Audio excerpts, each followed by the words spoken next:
नमस्कार दोस्तों, स्वागत है आपका अपने YouTube channel trail blazer the study point में। एक बार फिर से मैं हाजिर हूँ आपके साथ एक प्रैक्टिस सेट लेकर के। प्रैक्टिस सेट करने से पहले एक कोट को पढ़ते हैं। कोट है, if you can dream it, you can do it. यदि आप सपने देख सकते हैं तो उसे पूरा भी कर सकते हैं। ठीक है, इन्हीं बातों को मद्देनज़र रखते हुए हम लोग अपनी प्रैक्टिस को, अपनी स्टडी को लगातार जारी रखेंगे। आशा करता हूँ कि आप लोग अच्छे होंगे, लॉकडाउन का पूरा फ़ायदा उठा रहे होंगे। चलिए शुरुआत करते हैं। इस बार का प्रैक्टिस सेट थोड़ा छोटा है, केवल 12 क्वेश्चंस करने हैं और इसमें से टारगेट है आप लोगों के लिए 8 क्वेश्चंस का, यानी 12 में आपके 8 सही होने चाहिए। ठीक है, चलिए कोशिश करते हैं। सबसे पहला क्वेश्चन है, आसान सा क्वेश्चन है। भारत के निम्नलिखित तटों में से कौन सा कृष्णा डेल्टा एवं केप कमोरिन के मध्य स्थित है? तो अगर आप कृष्णा डेल्टा और केप कमोरिन के मध्य का क्षेत्र देखें तो थोड़ा सा इस रीजन में पड़ेगा, तमिलनाडु के तट वाला क्षेत्र। तो यहाँ पर अगर आप गौर करें तो कौन सा तट आएगा? पॉज करके इसका आंसर सोचने की कोशिश कीजिए। इसका सही आंसर है, क्या हो सकता है? कोरोमंडल, उत्तरी सरकार, मालाबार या कोंकण तट। तो इसका सही आंसर है कोरोमंडल तट। ठीक है, आगे बढ़ते हैं, इसका आंसर देखते हैं। कोरोमंडल तट कुमारी अंतरीप से लगाकर कृष्णा नदी सॉरी कि डेल्टा तक फैला है। इसे कर्नाटक भी कहा जाता है। ये विस्तृत कापमिट्टी का मैदान है। ये तट अधिकतर छिछला और बलुई है। वानटीबू, पम्बन और हरिकोटा यहाँ के प्रमुख द्वीप हैं। इस तट पर मन्नार की खाड़ी, पाक जल संधि एवं एडम ब्रिज यानी आदम सेतु खाड़ियाँ हैं। ठीक है, तो इसका सही आंसर हो जाएगा ए, कोरोमंडल तट। आगे बढ़ते हैं। निम्नलिखित में से कौन सा सूचना का अधिकार अधिनियम 2005 से संबंधित है?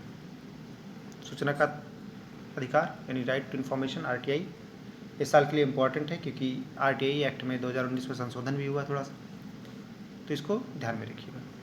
ठीक है, लिली थॉमस बनाम भारत संघ, नंदिनी सुंदर बनाम छत्तीसगढ़ राज्य, नमित शर्मा बनाम भारत संघ या उपरोक्त में से कोई नहीं। तो इसका आंसर देने की कोशिश कीजिए, क्या हो सकता है? इसका सही आंसर है नमित शर्मा बनाम भारत संघ। देखिए, सूचना का अधिकार अधिनियम 2005 नमित शर्मा बनाम भारत संघ से संबंधित है। अगला क्वेश्चन, निम्नलिखित में से कौन भारतीय संविधान के अंतर्गत मौलिक कर्तव्यों में शामिल नहीं है? ए, देश की रक्षा करना एवं राष्ट्र की सेवा करना।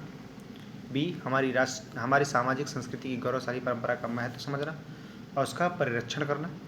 सी, ग्राम पंचायतों के गठन में सहायता करना। और डी, सार्वजनिक संपत्ति को सुरक्षित रखना एवं हिंसा से दूर रहना। तो क्या हो सकता है? तो अगर हम थोड़ा ध्यान से देखें तो सी आंसर जो है, ग्राम पंचायतों के गठन में सहायता करना, तो ये दिया गया आर्टिकल 40 में, अनुच्छेद 40 में, जो कि अनुच्छेद 40 किस में आता है? डीपीएस में, ना कि फंडामेंटल ड्यूटीज़ में। तो इसको ध्यान में रखते हुए इस क्वेश्चन को भी करने की कोशिश करिए और देखिएगा आंसर।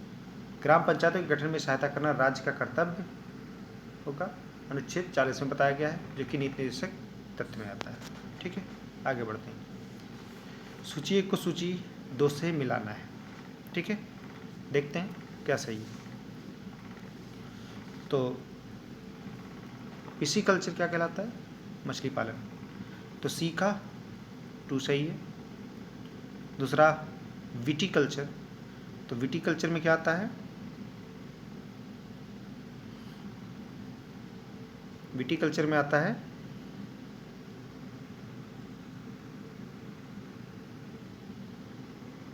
अंगूर की खेती। वेजिकल्चर, वृक्षों की कृषि, और ऑलरिकल्चर, सब्जियों की खेती।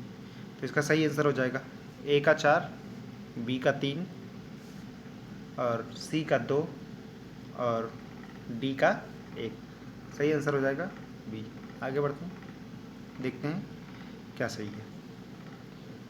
तो जैसा कि यहाँ पे दिया हुआ, विटीकल्चर अंगूर की खेती, वेजिकल्चर वृक्षों की कृषि, पिसीकल्चर मछली पालन, ओलेरिकल्चर सब्जी की खेती, पोमोलॉजी फलों की खेती, एपीकल्चर मधुमक्खी पालन और एरोपोनिक पौधों को हवा में उगाने से। ठीक है, आई होप आप लोगों को समझ में आ रहा होगा। आगे बढ़ते हैं। सूची 1 को सूची 2 से यहाँ भी मिलाना है। एक तरफ जनजातियाँ दी गई हैं और दूसरा क्षेत्र दिया गया है कि कहाँ पे ये जनजातियाँ पाई जाती हैं। तो किर्गिज़ कहाँ पाई जाएगी? किर्गिज़ को आप लोग किर्गिज़ से याद रखिएगा। किर्गिज़ किर्गिस्तान में पाई जाती है, किर्गिज़ को ही बोलते हैं किर्गिज़ भी। तो ये मध्य एशिया में है, ठीक है। बुशमैन कहाँ मिलती है?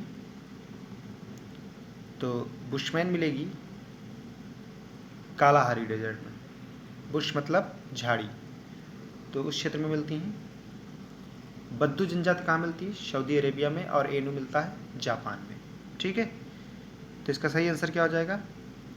ए का 4, सॉरी ए का 3, बी का 4, सी का 1 और डी का 2।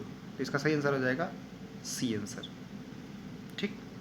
नेक्स्ट क्वेश्चन ये देख लीजिए। किर्गिज़ मध्य Asia, Bushman Kalahari, Ainu Japan, बद्दू Arab, Vedda Sri Lanka, Masai Kenya, Semang या Sakai Malaysia, Pygmy Congo basin, Aborigines Australia, Eskimo उत्तरी कनाडा, हांसा या फुलानी नाइजीरिया, और जारवा साउथ अंडमान इंडिया, ठीक है। नेक्स्ट आते हैं। इंटीग्रेटेड लो कास्ट सैनिटेशन ILCS योजना के संबंध में निम्नलिखित कथनों पर विचार कीजिए, ठीक है। तो क्या होगा इसका आंसर? तो इसमें कई कथन दिए गए हैं, देखते हैं। यह व्यवस्था साझेदारी के आधार पर वित्त पोषित है। केंद्रीय राज्य योगदान 75% है, राज्य योगदान 25% है। तो इसका सही आंसर क्या होगा? इसका सही आंसर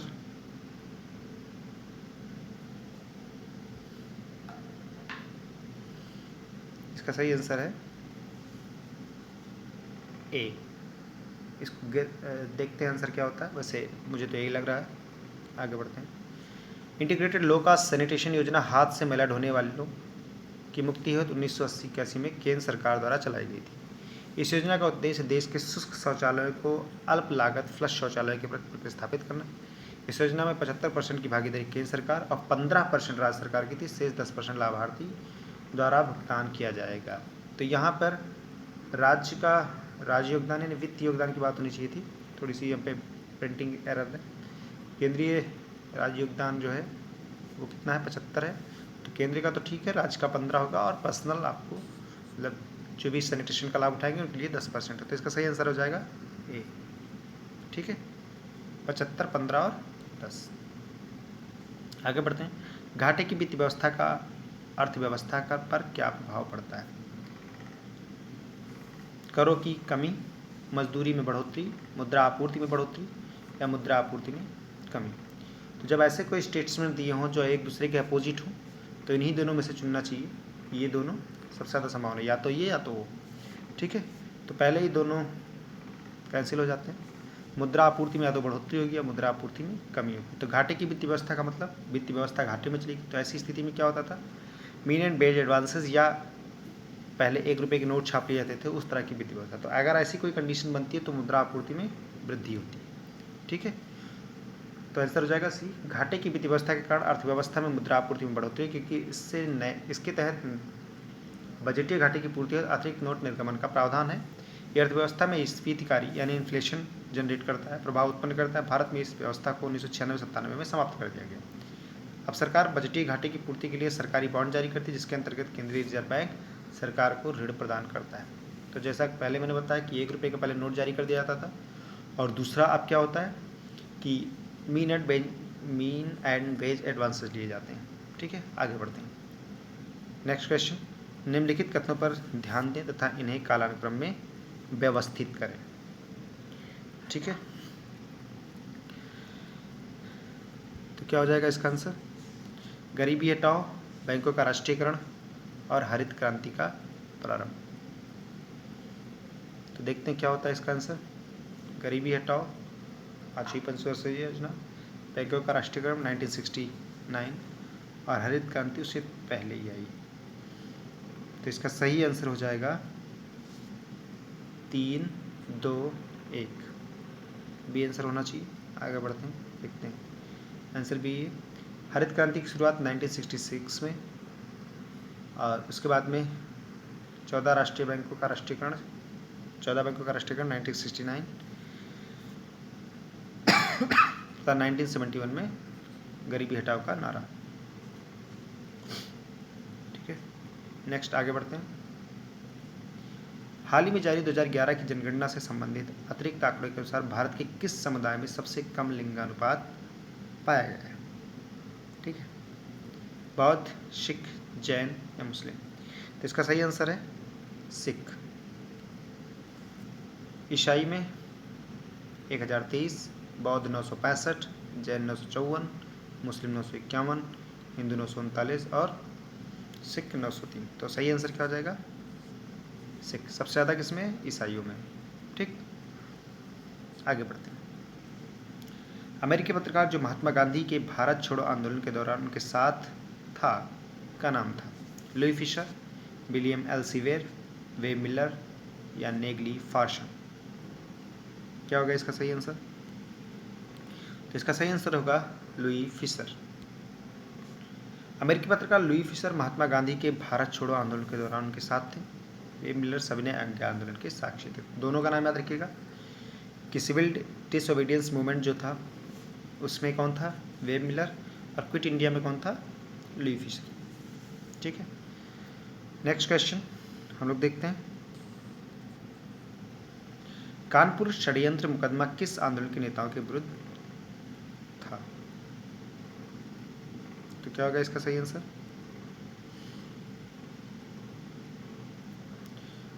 इसका सही आंसर होना चाहिए साम्यवादी आंदोलन। आगे बढ़ते हैं। Answer C. 17 अक्टूबर 1920 को ताशकंद रूस में स्थापित भारतीय कम्युनिस्ट पार्टी के सदस्य एम.एन. रॉय, ए.टी. राय, मोहम्मद अली, मोहम्मद शफीक आज भारत में क्रांतिकारी गतिविधि चलाने और षड्यंत्र के आरोप में 21 फरवरी 1924 को अंग्रेजों ने एम.एन. रॉय, श्रीपाद अमृत डांगे, गुलाम हुसैन, रामचरण लाल शर्मा तथा सिंगारवेलु चेट्टियार को कानपुर में गिरफ्तार किया।